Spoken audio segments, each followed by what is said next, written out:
Bonjour Michel Munier, merci d'être parmi nous. On est très honorés de vous recevoir sur le plateau de la Web TV du Festival de Minigout. Vous êtes photographe, militant, fervent défenseur des vieilles forêts vosgiennes que vous arpentez depuis 50 ans. Et vous avez publié l'an passé un témoignage puissant sur un oiseau emblématique, le grand tétras, que vous avez observé de façon, on peut dire, obsessionnelle. Une fois n'est pas coutume, je vais commencer par la fin du livre, avec une citation de Jacques Rime que je trouve très belle.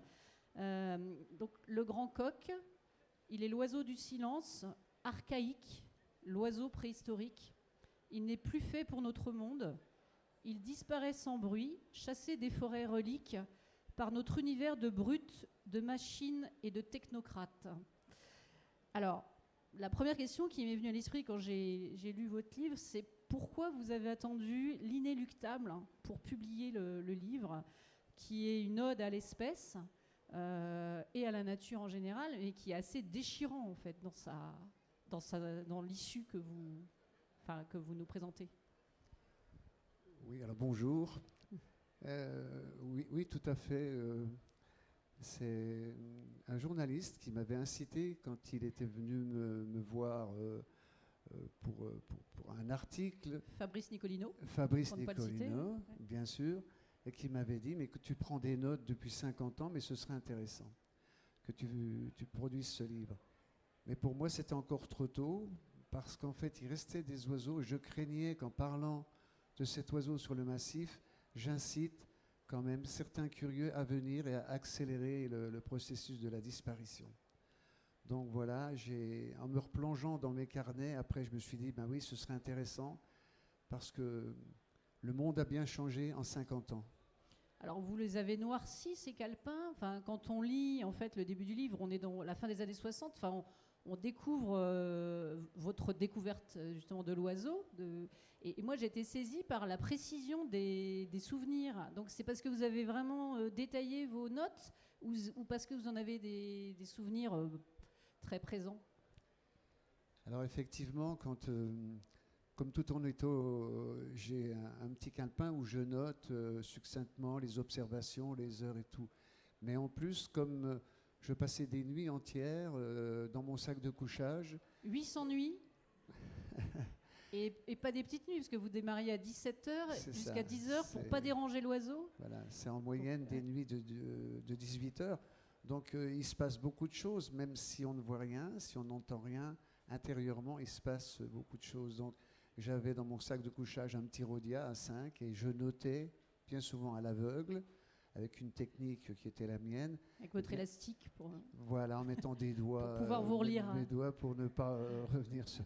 Et donc je notais mes impressions, mais bien sûr ce que je voyais, ce que je ressentais, et puis les détails, bien sûr. Alors on est vraiment avec vous hein, pour le coup, et dans l'émotion, et dans les détails, et dans tout. Alors quand vous commencez à vous intéresser à cet oiseau, donc au grand coq qu'on appelle aussi le coq de bruyère, c'est donc début des années 70, il est déjà interdit de tir, et il en reste en gros 300 couples sur les Vosges. C'est ça hein? Oui, c'est ça. Enfin, il en restait, avec la technique qu'ils avaient d'observation à l'époque, ils disaient 300, mais il en restait certainement plus. Hein. Donc je ne peux pas dire combien, mais le secteur que je suivais était connu pour 2 coqs, alors qu'il y avait 5 mâles. Mais voilà.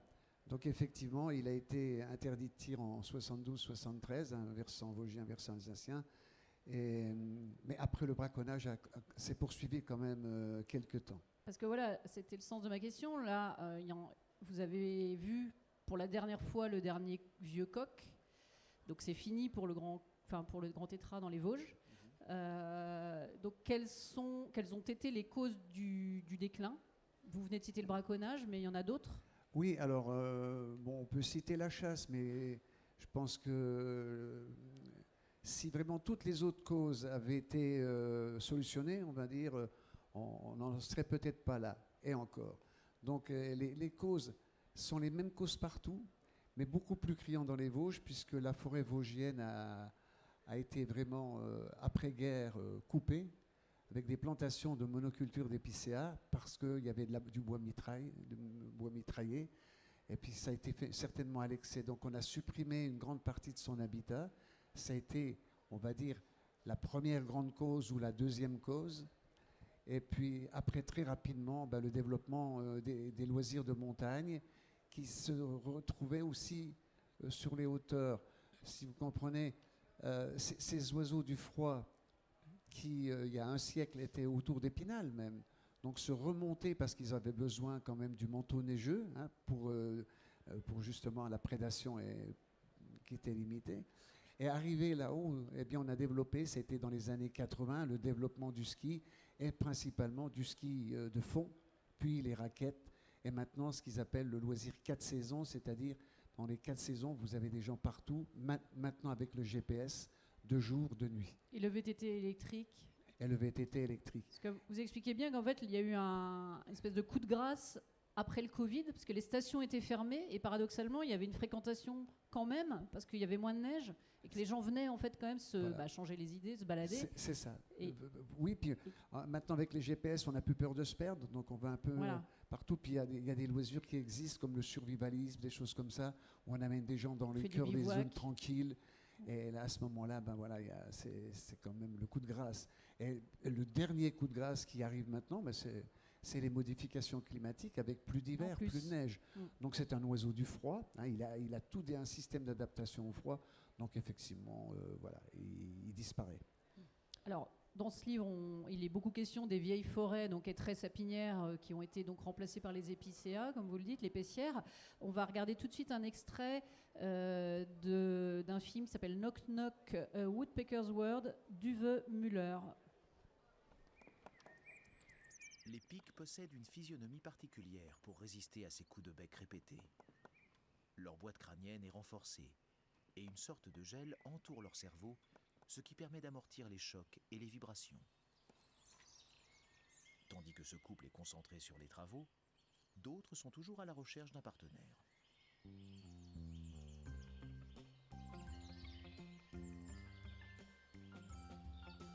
L'arbre à percussion est devenu le lieu de rendez-vous incontournable des pics verts, plus communément appelés pivers.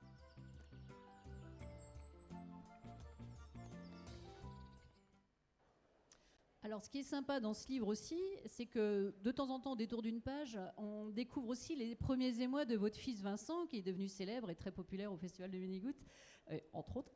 On suit sa première marche nocturne à 11 ans, donc on a une photo de lui, un peu exténué, parce que je crois qu'il ne le voit même pas, l'oiseau, en plus, cette fois-là, mais il est content quand même.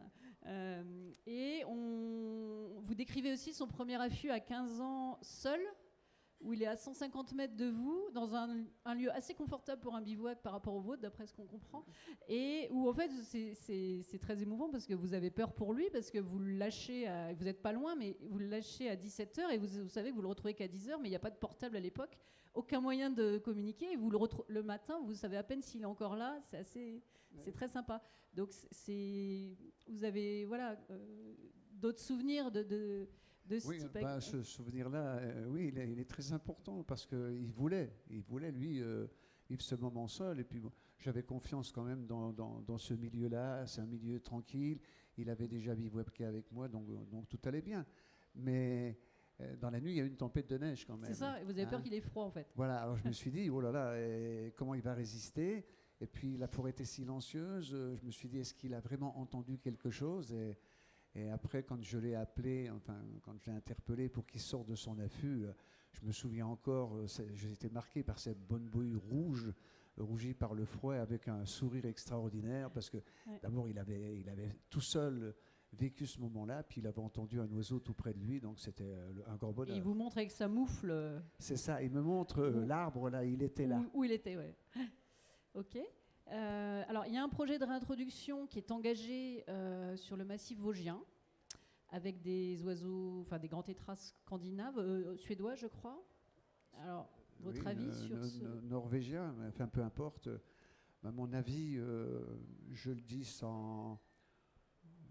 avec beaucoup de calme, mais j'ai donné mon avis dans mon livre. Comment peut-on, à notre époque, alors que le réchauffement s'accélère, c'est-à-dire on aura moins d'hiver, il y a des arbres qui vont mourir, on va aller chercher des oiseaux qui se trouvent dans des milieux où ils ont tout ce qu'il faut, la quiétude, l'habitat, la neige, et on va les ramener ici au milieu des touristes, où il n'y a plus d'hiver, où les densités de prédateurs ont augmenté du fait qu'il n'y a de moins en moins de neige, que les arbres souffrent, donc ensemencent beaucoup, donc les micro-mammifères ont énormément de nourriture, ils vont proliférer, donc les prédateurs réagissent, et donc le projet c'est de remettre des oiseaux là.